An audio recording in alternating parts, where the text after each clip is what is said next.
Liz. So, the first point I have to say is that your subconscious mind is always listening to whatever's happening, is always absorbing to your environment.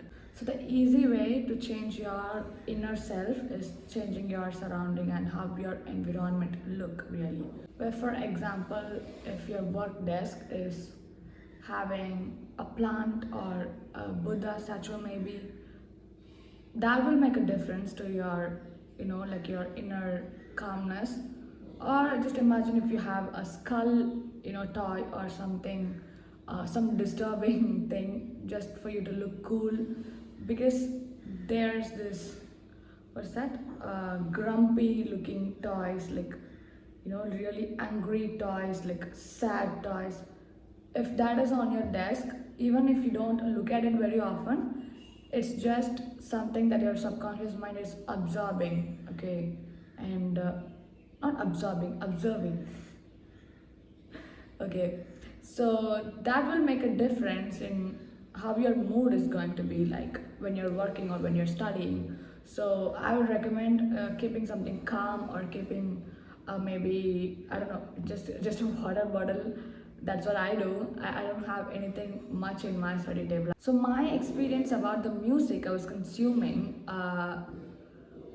had a really big impact on me, because I was having this brief phase of only listening to dark music and this gothic theme music, and what's that called? I don't even know, all this depressive self-harm music. It's so intense. That was a phase where I think I literally worshipped my negative thoughts. But once I switched to really happy music, I didn't know how much impact it could create to me at that time, but I could see a drastic change. I'm telling, a drastic change from one extreme to another extreme, to a really good extreme. So what I mean by you are what you consume is that if you're someone who's watching pointless pranks, pointless fast dating, all those episodes that are up, or that pointless challenge what how they do without any meaning, like they just do with no point, that makes no sense. So if you're seeing all those stuff online, or like you're just engaging more and more, even if you don't like it, like when you're watching, you're telling to yourself, oh, this is the last, I don't really like watching this,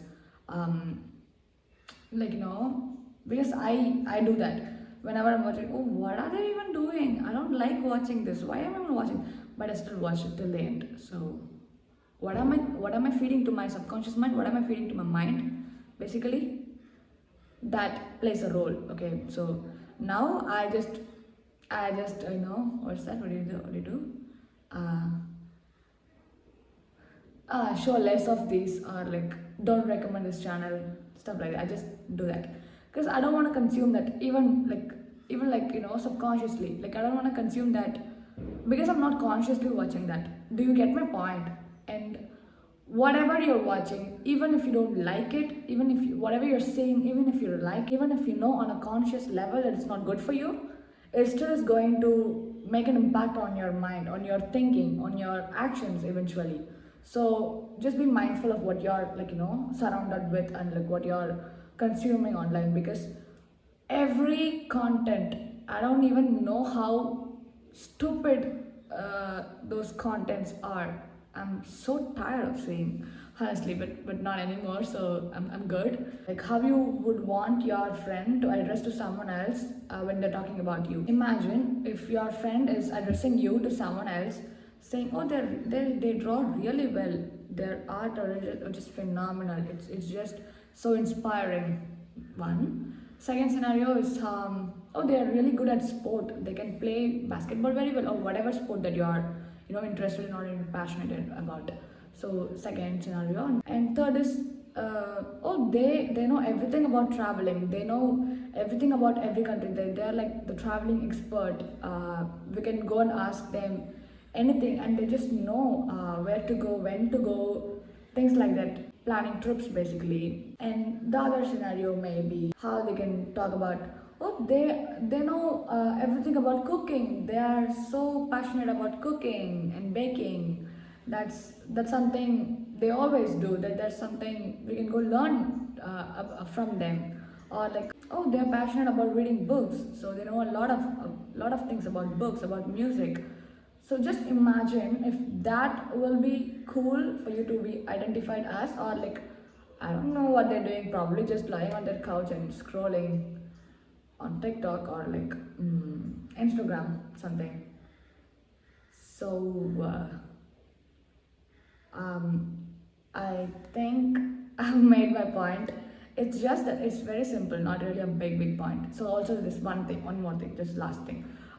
Doom scrolling is not a main character thing, okay? Doom scrolling is not a main character thing. Please remember, all the time when you're catching yourself doom scrolling for maybe over 10 minutes or 20 minutes, just tell to yourself, oh, it's not a main character thing. It's not a main character thing. I'm going to keep it aside. Keep it, and then you will have ideas what to do after.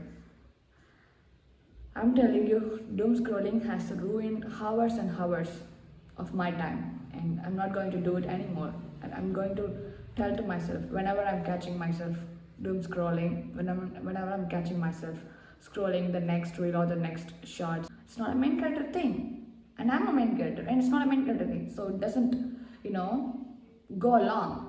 So that's what I wanted to basically talk about. You are what you consume. So be mindful of what you're consuming. This can look as little as organizing one corner of your room or like your work desk, or just get rid of the things that doesn't align with who you want to be perceived as anymore. It's as simple. Like just you can just even box it up if you're not like if you have an attachment to it and you don't want to throw it away just like that. Just box it up, keep it in one corner and never look at it, or like keep it in, I don't know, somewhere you don't look at so often. Okay, so that is everything I want to say, and it's very simple. Thank you so much for watching. Bye.